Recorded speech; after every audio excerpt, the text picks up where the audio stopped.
in the last 2 years, our business around the area, Thomas, the fishman there now, Tom Denny, he's finding it hard to get fish. I'm finding it hard to keep my customers. 3 of my staff have left me. I know now I put it up for sale, but the shop is still open. I'm back working 5 days a week. We're trying to keep the place going. And to Louise Jordan, the community centre, I must say this at our group every Saturday. They're out cleaning the place. They shouldn't have to do that. City council should have enough of people employed in every part of the city, not just Blackpool. You have all these community people, Ballincollig. I live in Ballincollig. I was born there. And Tom Butler and all these people outside there are brilliant. But why should the ordinary people on a Saturday come around, spend their time in the lashing rain, picking up rubbish, when they should be employed by the Cork City Council? Is it businesses? Is it more business and more shops and things that Blackpool needs, or is it more people to live in the area? Well, you need more people in the area, but see, unfortunately, Neil, in every community now, there's a shopping centre. Once the post office goes in there, like it has in Blackpool and other places, the area around Blackpool now is gone. Once mass is over in the morning, you won't see anyone around our area anymore. Okay, so once you take the pub out of a community, or once you take the post office out of a community, you very quickly see the result of it. Is that it? Exactly. And if you take the chemist out of it, then more so. Well, we are lucky that we have 3 chemists here in Blackpool. We have Tig, we have the one Willen Lane. And how come about 5 pubs? I mean, I can understand 5 pubs is probably too much, but you would think that there would be 1 to 2 still remaining, though, wouldn't you? Yeah, the Bridging is gone, Halley's is gone, the Unicorn, Clary's, and Liam Daly's. They're all gone, and they're all good pubs. We have the Bearhaven over behind us, and you have Quinlan's down in the Watercourse Road. Yeah. And the Constellation. Yeah. They're the pubs that are there. But then you have to go up to Blackpool to the Groves and Gainey's and the Blackpool Tavern, I think it's gone now at the moment, sports bar. Yeah. But so maybe there was just too, when you add all of those together, maybe there was just too many pubs. I mean, you could look at other towns and villages across Ireland. Somebody told me in Skibbereen, in Carsavina one stage, there was something like 52 pubs on the main street. Oh, yeah. I think it was 18 in Blackpool. 18 pubs, like God almighty. Different drinking times, Neil. Different drinking times. People haven't gone to the pubs now anymore. I mean, but you ever wonder if there was 18 pubs, say, in Blackpool, and God knows how many on Shandon Street at one stage. That's right. There must have been an awful lot of money spent in the pubs that possibly should have been kept in the home. That's right. Quite correct. I remember, we have Good Friday here now, and I remember seeing guys standing outside Mannix's pub, as it was called that time, and they'd be waiting to see would the Bearhaven open, or would Mannix's open. And then they'd come in to me and say, Easter Saturday morning, and they'd say, Mick, were you open yesterday? I said, I was watching it for 2 hours trying to get into the pub. Oh, flip it. I could have come over and got my haircut yesterday. And I said, did you get in? We did. He said, we got in. On the sly, is it? Oh, yeah. But that was a big thing that time. That was a big thing. But I'd be laughing like there'd be 30 fellas outside Mannix's bar, looking at the Bearhaven or looking up the road to the Unicorn, where up the case be. But isn't that kind of sad, without wanting to be pointing fingers at people, like that they would be doing that when maybe they got a wife and kids at home? Oh, they had you, but see, it was a day off, and most of these lads were on the building line, and they got a day off, and they were decided with themselves. You know, that's what they did on the day off. They could do nothing else, you know. Yeah. Well, they do a bit of gardening or something like that at home. But unfortunately, going back to Blackpool, Neil, it has changed completely, you know. It's lovely now to see that there's Ukrainians living next door now to me. There are 9 people gone in. There's a mother and 2 children. 9, but there's about 18 people now living in the credit unit. They have 9 units inside there. There's no men there, no men. It's women and children only. And it's lovely to see the place being used up. Would you go back to the and is the commons still being used as a centre? It is. I'm making more money than they would the other way. Yeah. And is everybody all right? Is everybody all right with that, in the sense that many people would have been patrons there and visited there and eaten there and had functions on there? Well, the people who were the customers there were very upset, but then again, they have moved on to something else. Now, there is talk that in 6 months' time, that is going to reopen as a motel again. All right, yeah. So that's the talk. But you go back about football there, Neil, in your days. Up in Quarry Lane, we used to have football, right? And on Good Friday. But there'd be an overflow. So I was one of the overflows now because I was too young. But we were sent down to O'Connell Street to play football by the big Roy Keane's uncle now, Pat Lynch, and they give us a ball and tell us go up to O'Connell Street and we could play football. There's very few cars around there. And all the day, but there was no cars there. Like we play football outside or outside my shop. It was fabulous. We had great times, you know. Yeah. I live in Ballincollig and I see two brothers and a lad next door, and they're out in the garden morning, noon, and night playing football. And it's a lovely thing to see. Okay. You know? Did you? So we're still open anyway. Did you put it on the market though? The barbershop. It is. I did. It's on the market. Fellas are giving out before. One fellas said to me, "What are you packing up for?" I said, "Are you retired?" I am. He says, "How long?" 9 years. How old are you? 69. Well, I said, "I'll be 80 in 4 years' time." And I said, "I can't last forever." You think you're immortal, yeah. I can't go. But I've advertised looking for help, Neil. I can't get it. No one wants to go on the books. And I mean that now. They want cash, is it? Yeah, up to €150 a day. So if you're looking for a barber, the barber wants €150 cash off the books every day.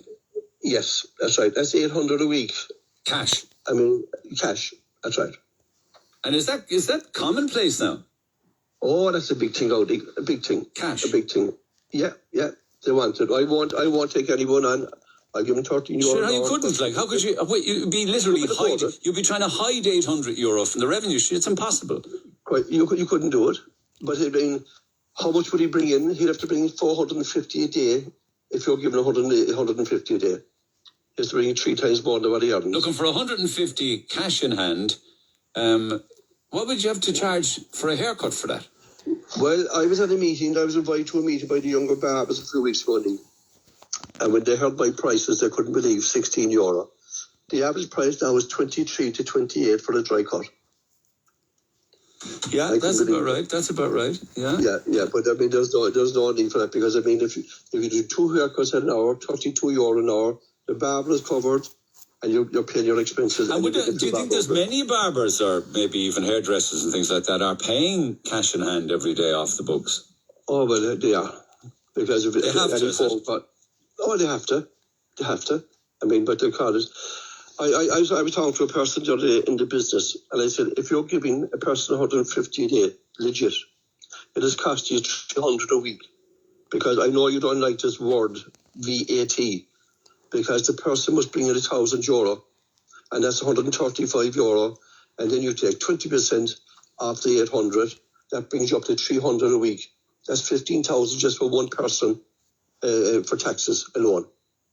So you cannot do it. You cannot do it. When you're doing the figures, Neil, you can talk about it because they're in front of you. 150 cash in hand every day is 800 a week, on which no tax is paid. So if the tax were being paid on that, the gross income would probably be about 1,400 a week, wouldn't it? 1,600. 1,600 a week. About 1,600. Well, maybe not that much. You wouldn't be paying 50% tax on all of it, but no. Maybe about 14. Yeah. But it's a joke. But I am looking at it. I'm going to be. So when you get phone calls from somebody because you're advertising for a barber, do they all look for cash? Some don't want to work Saturday. That's the other side. They don't want to work a Saturday. So at the moment, I don't need anyone now this week because I just one girl is leaving out Saturday. And I've done it myself. And after next week, there's only done it myself. And I will be looking for someone again after that because it's so quiet, unbelievable. But we're going to be open for 12 months. Now, there's 2 hairdressers, Neil, interested. There was 2 lads from Bangladesh interested. And a guy from Cork who lives in London, I believe he's a developer. But I would prefer to see a hairdresser to buy it and live up overhead and keep the place going. Okay. Because they could make a nice living out of the place. Yeah. But I am open. And somebody said here, just finally before I let you go, says the Baldy Barber is a great man, but if he accepted card or contactless payment, I'd go to him if he did, but he only accepts cash. I have Revolut. So that person is wrong there now. Okay, no, it's good to know because you get a younger clientele if you were taking tap and go. Yes, but Neil, the bank will take 1,200 a year out of the business. I know, but you see, a load of people don't have cash anymore. Oh, I know that. My 2 daughters are the same because if they're going out, I have to give them cash. No, I'm just suggesting that maybe you're missing out on a bit of the market. Yeah, I said to him, all right, I'll get a card machine, but I will charge €18 for a card because I'm not going to subsidise the bank. Yeah. You know? Yeah. And by the way, you're talking about Micheál Martin, 20 years. Well, I've been smoking 2 years before that on the 1st of May. And when Micheál Martin was a Minister for Health, there was off at a function, and he said to me, he says, there's a man here in the room, the Baldy Barber, and he told me the best thing he ever did was to ban smoking out of his shop. And I'm only following his example. Okay. So there you are. Okay, so the credit for the smoking ban. I was ahead of Micheál. All right, okay, thanks for that. All right, Baldy, thanks much for your time. obliged. You take Great, care. bye. All right, God cheers, all the best. Easter. And bye to everybody in Blackpool. The man behind the smoking ban was not Micheál Martin. It was the Baldy Barber in Blackpool. Text 0868 104 106. Calls on the way. Text own homes. If there's two in a house with kind of sneak in around the side of the house and just way into your man's flat, that's trespass. Where's that 20 grand's worth of? I get more and more shocks now when I go shopping because I'm thinking, shh. Putting it, we'll do this, and we do So that. what does just to be constantly finding problems? We ask for the questions without knocking it down. Together, they were perfect. They were only fit for knocking. As well. And Ray Doherty at the time produced them, flooding still. Absolutely. With Ann Doherty, he joins me, but and that's fine. But a construction of a building in isolation, all on its own, doesn't actually do anything to fix the entire fabric of an area. And we were reminded of that by the Baldy Barber, Mick Moriarty, following my conversation with Ann Doherty. He joins me by WhatsApp. Mick, good morning. Morning, Neil. Would that be fair to say that in spite of all of the other talk for other areas, the one that's, forgotten about mostly, pretty much all the time is Blackpool? Absolutely. She was out here a few weeks ago because Micheál Martin was opening the new apartments or flats above in Blackpool. We haven't seen Ann Doherty here. Any bit of flooding or anything. I haven't seen her here. And I'm chairman of the flooding still. And I'm involved in the business association here as well. We haven't seen too many people of the hierarchy in City Hall. I actually joined the CBA, the Cork Business Association, years ago, hoping under Ray Doherty at the time, producer. And he came out and he told us what to do, and we did. But I thought the CBA would come out and help us under the wings. And we got on to the people in Wilton. They wanted to be under the wings of the CBA as well. And CBA is only for inner city. I discovered that. Yeah. But I talked with them on board. And in fairness, like Larry Joan Owens, he was very good to us at the time as well. But Blackpool is still decimated. People are doing nothing for the area, I can tell you. We have people But if apartments are being built, that is something being done for the area, isn't it? Because a lot of the council flats out there, they were only fit for knocking, weren't they? No, Neil. No, you're wrong there.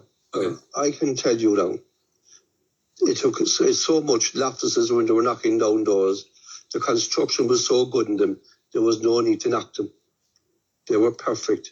I often was up there at a party up there long ago, Neil. Are you talking about up around the Glen, is it? Or what? In Mel Flats. Okay. They were fantastic inside there. I mean that now.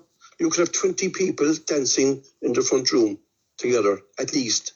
It was absolutely fabulous. There was no need to knock down those apartments at all. I always thought that all of those that were built, say, in the 60s or the 70s had awful problems with cold and damp and insulation. Well, yes, you would have that. But the way modernisation is going now, you can always pump stuff into buildings now today. You can see all the houses being wrapped around.